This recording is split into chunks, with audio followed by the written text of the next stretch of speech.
आप समझ ही गए होंगे मैं किसके बारे में बात कर रहा हूं।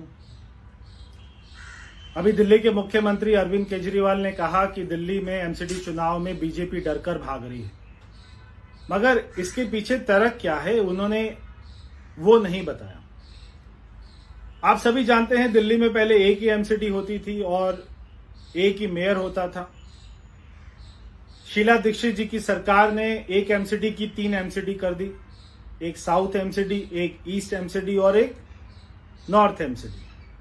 जब 3 एमसीडी हुई तो तीनों के अलग अलग विभाग हो गए, 3 कमिश्नर हो गए, 3 मेयर हो गए।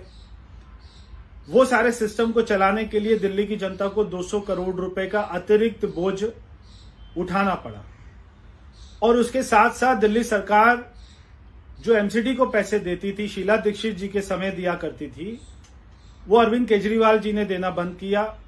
13,000 करोड़ रुपए आज भी दिल्ली सरकार ने एमसीडी का देना है। ये सारी बात उन्होंने नहीं बताई कि एमसीडी के चुनाव क्यों पोस्टपोन हो रहे हैं। अभी भारत सरकार ने कल कैबिनेट में पास किया कि तीनों एमसीडी को दोबारा से एक किया जाएगा ताकि दिल्ली की जनता को 200 करोड़ रुपए का अतिरिक्त बोझ न उठाना पड़े।